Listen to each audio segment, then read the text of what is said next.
ಈ ಡೈರಿಗಳು ಪತ್ತೆ ಆಗಿರೋದು ಒಂದು ಕಡೆಗೆ, ಇನ್ನೊಂದು ಕಡೆಗೆ ಏನಂದರೆ ಸ್ಫೋಟ ಮಾಡಿದ್ದು ಅವನು ಹೌದೋ ಅಲ್ವೋ ಅನ್ನುವಂಥ ಪ್ರಶ್ನೆ ಇತ್ತಲ್ಲ, ಅದಕ್ಕೂ ಕೂಡ ಈಗ ಉತ್ತರ ಸಿಕ್ಕಿದೆ. ಯಾಕಂದರೆ ತುಂಬ ಸ್ಪಷ್ಟವಾಗಿ DNA ಹೋಲಿಕೆ ಆಗಿದೆ. ಅವರ ತಾಯಿಯನ್ನು ಕೂಡ ಇದಕ್ಕೆ ಸಂಬಂಧಪಟ್ಟಂಗೆ ಇದಕ್ಕೆ ವಿಚಾರಣೆಗೊಳಪಡಿಸಲಾಗಿತ್ತು. ಆಕೆಯ ರಕ್ತವನ್ನು ಪಡೆಯಲಾಗಿತ್ತು. ಹೀಗಾಗೇನು ಅಂತಂದರೆ ತಾಯಿ ಮತ್ತು ಸಹೋದರ ಇಬ್ಬರನ್ನೂ ಕೂಡ ಪರೀಕ್ಷೆ ಮಾಡಿದಂಥ ಸಂದರ್ಭದಲ್ಲಿ ಈ ಪೀಸ್ಗಳೇನು ಸಿಕ್ಕವಲ್ಲ ಸ್ಫೋಟದಲ್ಲಿ, ಮೂಳೆಗಳು, ಹಲ್ಲುಗಳು, ಇದೆಲ್ಲವೂ ಕೂಡ ಆ ಮಾದರಿ ಹೋಲಿಕೆ ಆಗಿದೆ, DNA ಮ್ಯಾಚ್ ಆಗಿದೆ ತಾಯಿ ಸಹೋದರನ ಜೊತೆಗೆ. ಅಂದರೆ ಈ ಘನಕಾರ್ಯ ಮಾಡಿರುವಂಥವನು ಡಾಕ್ಟರ್ ಉಮರ್ ಮೊಹಮ್ಮದ್ದೇನೆ ಅನ್ನುವಂಥದ್ದು ಪ್ರೂವ್ ಆಯಿತು. ತಂದೆ ತಾಯಿಗಳು ಹೆತ್ತಿದ್ದಕ್ಕೂ ಸಾರ್ಥಕ ಆಯಿತು. ಎತ್ತರಕ್ಕೆ ಹೋಗಬೇಕು ಅಂತ ತಂದೆ ತಾಯಿಗಳು ಕನಸು ಕಾಣ್ತಾರೆ, ಕನವರಿಕೆಗಳಿರ್ತವೆ. ದೇಶಕ್ಕೊಂದು ದೊಡ್ಡ ಕೊಡುಗೆ ಆಗಬೇಕು ಅಂತ, ದೇಶಕ್ಕೊಬ್ಬ ಭಯೋತ್ಪಾದಕ ಆಗಬೇಕು ಅಂತ ಯಾರಾದರೂ ಅಂದ್ಕೊಂಡು ಮಕ್ಕಳುಗಳನ್ನು ಹಡೆದಿರ್ತಾರಾ? ಖಂಡಿತವಾಗ್ಲೂ ಇಲ್ಲ. ಓದು ಬರಹ ಗೊತ್ತಿಲ್ಲದರಾದ್ರೆ ಹೌದಪ್ಪ ಹಾದಿ ತಪ್ಪಿದ್ರು ಅನ್ಬೋದು. ಬಡತನ ಗಿಡತನ ಬಿಡಪ್ಪ ದುಡ್ಕೊಂಡು ತಿನ್ನೋಕ್ಕೆ ಯೋಗ್ಯತೆ ಇಲ್ಲ,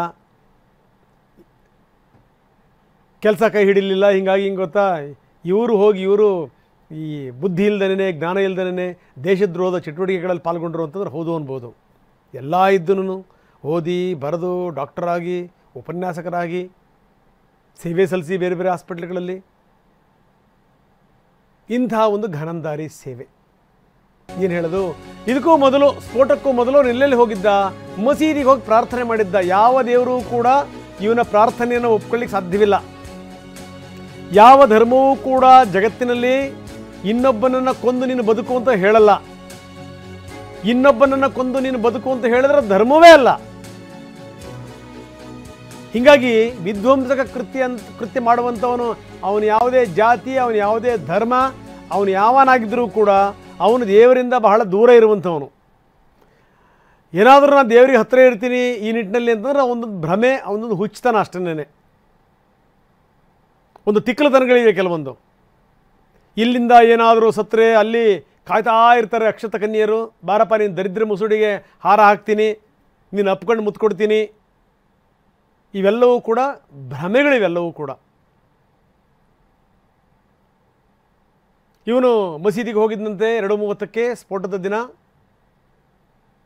ಆಸ್ಫ್ ಅಲಿ ರಸ್ತೆಯಲ್ಲಿರುವಂಥ ಮಸೀದಿ, ದೆಹಲಿಯ ಮಸೀದಿಯಲ್ಲಿ ಹೋಗಿ 10-15 ನಿಮಿಷ ಪ್ರಾರ್ಥನೆ ಕೂಡ ಮಾಡಿ ಬಂದಿದ್ದಾನೆ, 10 ನಿಮಿಷಗಳ ಕಾಲ. ಇನ್ನು ಇವ್ರಿಗೇನಾದರೂ ಬೆಂಬಲ ಇರಲಿಲ್ಲ ಅಂತಂತಂದರೆ, ಇವರ ಜೊತೆಗೆ ಯಾರೂ ನಿಲ್ಲಿಲ್ಲ ಅಂದರೆ ಇಂಥ ಒಂದು ಧೈರ್ಯ ಬರಲಿಕ್ಕೆ ಸಾಧ್ಯನ ಡಾಕ್ಟರ್ಗಳಿಗೆ? ಜೈಷ್ ಸಂಘಟನೆಯ ಜೊತೆಗೆ ಇವನ ಒಡನಾಟ ಇತ್ತು ಅನ್ನುವಂಥದ್ದು ಸ್ಪಷ್ಟ. ಇವನೊಬ್ಬ ಇದೇ ರೀತಿ ಕೆಲಸದಲ್ಲಿರುವಂಥ ಇನ್ನೊಂದಿಷ್ಟು ಜನ ಡಾಕ್ಟರ್ಗಳು, ಇನ್ನೊಬ್ಬಳು ಯಾರೋ ತಲೆ ತಿರುಕಿ ಅವಳೊಬ್ಬಳು ಡಾಕ್ಟ್ರು. ಮೊಹಮ್ಮದ್ ಲಾಜಿಸ್ಟಿಕ್ಸ್ ಮಾಡ್ಯೂಲ್ ಸಂಪರ್ಕ ಪಡೆದಿದ್ದ ಉಮರ್ ನಿರಂತರ ಸಂಪರ್ಕದಲ್ಲಿದ್ದ ಅನ್ನುವಂಥದ್ದು ಬಟಾ ಬಯಲಾಗಿದೆ. 9-10 ಜನ ಇದ್ದರಂತೆ ದೇಶ ಸೇವೆ ಮಾಡೋಕ್ಕೆ. ಅದರಲ್ಲಿ ಇವನೊಬ್ಬ. ಫರೀದಾಬಾದ್, ಲಕ್ನೋ, ಕಾಶ್ಮೀರ ಇಲ್ಲೆಲ್ಲ ಇವರ ಟೀಮ್ ಬಹಳ ಆಕ್ಟಿವ್ ಆಗಿತ್ತು. 10-12 ಜನ ಇದ್ದಂಥ ಟೀಮಿಗೆ ಈ ಉಮರ್ ಮೊಹಮ್ಮದ್ ಕೂಡ ಸೇರಿಕೊಂಡಿದ್ದ. ಕೆಲಸ ಇಲ್ಲ, ಬಗ್ಸಿ ಇಲ್ಲ, ಏನು ಮಾಡ್ತಾನೆ ಹೇಳಿ? ನೋಡಿ, ಅವಳು ಯಾರೋ ಒಬ್ಬಳು ಡಾಕ್ಟ್ರು, ಅವಳು 6-8 ತಿಂಗಳು ಡ್ಯೂಟಿಗೆ ಹೋಗ್ತಿರ್ಲಿಲ್ವಂತೆ. ಯಾಕಂದರೆ ಅವ್ರ ಡ್ಯೂಟಿನೇ ಬೇರೆ. ದೇಶದ್ರೋಹದ ಕೆಲಸ, ದೊಡ್ಡ ಕೆಲಸ ಅದು. ಇವತ್ತಿನ ದಿನಗಳಲ್ಲಿ ದೇಶದ್ರೋಹ ತಂದುಕೊಡುವಂಥ ಲಾಭ ಇದೆಯಲ್ಲ ಆರ್ಥಿಕವಾಗಿ, ಅದನ್ನು ಬೇರೆ ಯಾವುದು ತಂದುಕೊಡ್ಲಿಕ್ಕೆ ಸಾಧ್ಯ ಇಲ್ಲೇನೋ. ಯಾಕಂದರೆ ಅಷ್ಟರ ಮಟ್ಟಿಗೆ ರಾಷ್ಟ್ರ, ಅಂತಾರಾಷ್ಟ್ರ ಎಲ್ಲೆಲ್ಲಿ ಆ್ಯಕ್ಟಿವ್ ಆಗಿರ್ತಾವಲ್ಲ ದೇಶ ವಿರೋಧಿ ಶಕ್ತಿಗಳು, ಅವೆಲ್ಲವೂ ಕೂಡ ಇವ್ರಿಗೆ ಸಪ್ಲೈ ಮಾಡ್ತವೆ. ಹೀಗಾಗಿ ಇವ್ರದ್ದು ಇದೇ ಕೆಲಸ, ಜನಗಳನ್ನು ಕೊಲ್ಲೋದು, ಅಶಾಂತಿ ಸೃಷ್ಟಿ ಮಾಡೋದು, ಸ್ಫೋಟ ಮಾಡೋದು, ಅಮೋನಿಯಂ ನೈಟ್ರೇಟನ್ನು ಸಂಗ್ರಹಿಸಿಡೋದು, AK-47 ಇಟ್ಕೊಳ್ಳೋದು. ಪದೇ ಪದೇ ಪದೇ ಪದೇ ಅವನು ದಿಲ್ಲಿಗೆ ಹೋಗ್ತಾ ಇದ್ದ, ಸುನ್ಹೇರಿ ಮಸೀದಿಗೂ ಹೋಗ್ತಾ ಇದ್ದ. ಅವರೆಲ್ಲ ಈಗ ವಿಚಾರಣೆ ಒಳಪಡಿಸಬೇಕು. ರಾಮಲೀಲಾ ಮೈದಾನಕ್ಕೆ ಹೋಗಿದ್ದ, ಮಸೀದಿಗೆ ಹೋಗ್ತಾ ಇದ್ದ, ಭಾಳಾರು ಸಂದರ್ಭಗಳಲ್ಲಿ ಭೇಟಿ ಕೊಟ್ಟಿದ್ದ, ಮಧ್ಯರಾತ್ರಿಯ ತನಕ ಸುತ್ತಾಡಿದ್ದೇನೆ ಹಿಂದಿನ ದಿವಸ.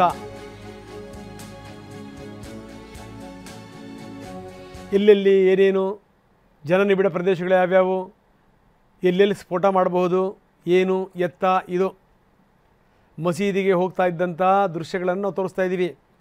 CCTV ದೃಶ್ಯಾವಳಿಗಳಿವು. ನವೆಂಬರ್ 10ನೇ ತಾರೀಕು ಸರಿ ಸುಮಾರು 2:30ಕ್ಕೆ ಮಸೀದಿಗೆ ಹೋಗಿ ಆಮೇಲೆ ಇವನು ಬಂದು ಸ್ಫೋಟ ಮಾಡಿರೋದು. ಇದನ್ನು ಯಾರಾದರೂ ಒಪ್ಕೊಳ್ಳಿಕ್ಕೆ ಸಾಧ್ಯನಾ? ಇದನ್ನು, ಈ ರೀತಿ ಕೆಲಸ ಕಾರ್ಯಗಳನ್ನು ಯಾವ ಪುಣ್ಯದ ಕಾರ್ಯ ಅಂತ ಮಾಡ್ತೀರಿ ಇದನ್ನು? ಇಲ್ಲಿದೆ ಅನ್ನ ತಿಂದು, ಇಲ್ಲಿದೆ ನೀರು ಕುಡಿದು, ಇಲ್ಲಿದೆ ಗಾಳಿ ಕುಡಿದು, ಇಲ್ಲೇ ಬದುಕಿ, ಇಲ್ಲಿ ಜನರ ಒಡನಾಟ, ಇಲ್ಲಿ ಶಾಲಾ ಕಾಲೇಜುಗಳಲ್ಲಿ ಓದು, ನಿಮ್ಮ ಬರಹ, ಯೂನಿವರ್ಸಿಟಿನಲ್ಲಿ ನಿಮ್ಮ ಸೀಟ್ಗಳು, ಎಷ್ಟು ಇನ್ವೆಸ್ಟ್ಮೆಂಟ್ ಇದೆ ನಿಮ್ಮ ಮೇಲೆ. ಒಬ್ಬೊಬ್ಬ ಯುವಕನಿಗೂ ಕೂಡ ಅವನು ಓದು ಮುಗಿಸೋ ತನಕ ಸರ್ಕಾರ ಎಷ್ಟು ಇನ್ವೆಸ್ಟ್ ಮಾಡಿರುತ್ತೆ. ಕೆಂಪು ಬಣ್ಣದ ಕಾರು ಕೂಡ ಪತ್ತೆಯಾಗಿದೆ. ಹರಿಯಾಣ ಖಂಡವಾಲಿ ಗ್ರಾಮದ ಬಳಿ ಕಾರು ಪತ್ತೆಯಾಗಿದೆ. DL10CK0458 number. ಇದೇ ಕಾರಿನಲ್ಲಿ ಅಮೋನಿಯಂ ನೈಟ್ರೇಟ್ ಅನ್ನು ಇವನು ಸಾಗಣೆ ಮಾಡಿದ್ದ. NSG FSL ತಂಡಗಳು ಕಾರಿದ್ದ ಪ್ರದೇಶಕ್ಕೆ ಭೇಟಿ ಕೊಟ್ಟಿವೆ. Ford ಎಕೋಸ್ಪೋರ್ಟ್ಸ್ car. ನಿನ್ನೆ ಹೇಳಿದ್ವಿ ನಾವು, ಬಂದಿದ್ದು ದೆಹಲಿಗೆ ಒಂದು ಕಾರಲ್ಲ, ದೆಹಲಿಗೆ ಬಂದವು 2 ಕಾರುಗಳು. ಇದು ಇವ್ರದ್ದು ಒಂದೊಂದು ಕಡೆಗೆಲ್ಲ ಭೇಟಿ. ಇವ್ರದ್ದು ಟರ್ಕಿ ತನಕ ಹೋಗಿದ್ರು, ಅಂಕಾರ ತನಕ ಹೋಗಿದ್ರು. ಯಾರ್ಯಾರ ಸಂಪರ್ಕ ಇತ್ತು, ಯಾರ್ಯಾರಿಂದ ದುಡ್ಡು ಕಾಸು ಪಡೆದಿದ್ರು, ಯಾರ್ಯಾರ ನೆರವಿತ್ತು.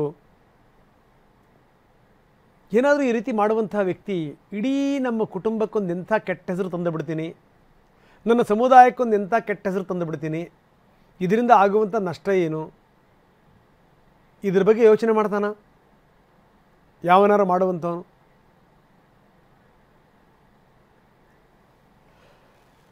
ಬರೀ ಮಹೇಶ್ ನಮ್ಮ ಜೊತೆಗೆ ಸಂಪರ್ಕದಲ್ಲಿದ್ದಾರೆ. ಮಹೇಶ್, ಭಾಳ ಗಮನಿಸಬೇಕಾದಂಥ ಸಂಗತಿ ಏನು ಅಂದರೆ, ಕಾರ್ ಸ್ಫೋಟಿಸಿದ್ದು ಡಾಕ್ಟರ್ ಉಮರ್ ಅನ್ನುವಂಥದ್ದು ಸ್ಪಷ್ಟ ಆಗಿದೆ. DNA ಕೂಡ ಇದಕ್ಕೆ ಸಂಬಂಧಪಟ್ಟಂಗೆ ಮ್ಯಾಚ್ ಆಗಿದೆ. ಅಂದರೆ ಇವ್ರದ್ದೇ ಪಿತೂರಿ. ಇದೆಲ್ಲ ಆದಮೇಲಿನ ಡೆವಲಪ್ಮೆಂಟ್ಗಳು ನೋಡ್ತಾ ಇದ್ದೀವಿ.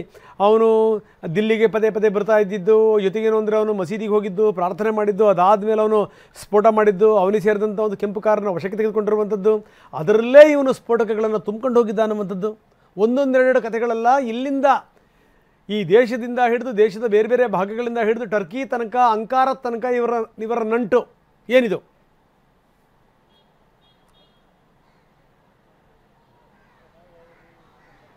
ರಂಗನಾಥ್, ಖಂಡಿತ ಈಗ ಇದ್ದಂಥ ಅನುಮಾನ ದೃಢ ಆಗಿರುವಂಥದ್ದು. ಕಾರಿನಲ್ಲಿ ಈತ ಇದ್ದಾನೋ ಇಲ್ವಾ ಅನ್ನೋ ಅನುಮಾನ ಮೊದಲೇ ಕಾಡ್ತಾ ಇತ್ತು. ಈಗ DNA ವರದಿಯಲ್ಲಿ ಈತನೇ ಇದ್ದಾನೆ ಅನ್ನೋದು ಕೂಡ ಕನ್ಫರ್ಮ್ ಆಗಿರುವಂಥದ್ದು. ಇದಕ್ಕೂ ಮುನ್ನ ಏನೋ 2:15 ಸುಮಾರಿಗೆ ಒಂದು ಮಸೀದಿಗೆ ಭೇಟಿ ನೀಡಿ ಪ್ರಾರ್ಥನೆ ಕೂಡ ಸಲ್ಲಿಸಿರುವಂಥದ್ದು. ಯಾಕಂದರೆ ಮಾಡುವಂಥ ಕೃತ್ಯ ಸಕ್ಸಸ್ ಆಗಬೇಕೋ ಇಲ್ವಾ ಅನ್ನೋದು ಕೂಡ ಏನು ಪ್ರಾರ್ಥನೆ ಸಲ್ಲಿಸಿರ್ಬೋದು ಅನ್ನೋ ಅನುಮಾನ ಕೂಡ ಕಾಡ್ತಾ ಇರುವಂಥದ್ದು. ಪ್ರಮುಖವಾಗಿ ಈತ ಹಲವು ದಿನಗಳಲ್ಲಿ ಇದು ಇತ್ತೀಚಿನ ದಿನಗಳಲ್ಲಿ ಪ್ಲಾನ್ ಮಾಡಿದಂಥ ಕೃತ್ಯ ಅಲ್ಲ ಅಂತ ಹೇಳ್ಬೋದು. ಯಾಕಂದರೆ ಇದು ಟರ್ಕಿಯಿಂದ ಬಂದಿರುವಂಥದ್ದು ಮತ್ತು ಜಮ್ಮು ಕಾಶ್ಮೀರ ಬೇರೆ ಬೇರೆ ಏನು ಶಂಕಿತರು ಇವರ ಜೊತೆ ಇದ್ದಂಥ ವೇಳೆ ನೋಡೋದಾದರೆ ಸಾಕಷ್ಟೊಂದು ಪ್ಲಾನ್ ಮಾಡಿರುವಂಥದ್ದು ಕೂಡ ಗೊತ್ತಾಗ್ತಾ ಇರುವಂಥದ್ದು. ಪ್ರಮುಖವಾಗಿ ದೆಹಲಿಯ ಪ್ರಮುಖ ಸೂಕ್ಷ್ಮ ಸ್ಥಳಗಳಿಗೂ ಕೂಡ ಭೇಟಿ ನೀಡಿರುವಂಥದ್ದು. ಅಂದರೆ ರಾಮಲೀಲಾ ಮೈದಾನ, ದೆಹಲಿ ಕೆಂಪುಕೋಟೆ ಮತ್ತು ಜನನಿಬಿಡ ಪ್ರದೇಶಗಳಿಗೆ ಭೇಟಿ ನೀಡಿ ಬ್ಲಾಸ್ಟ್ಗೊಂದು ಪ್ಲಾನ್ ಮಾಡಿದ್ದಾರೆ ಅನ್ನೋದು ಕೂಡ ಗೊತ್ತಾಗ್ತಾ ಇದೆ.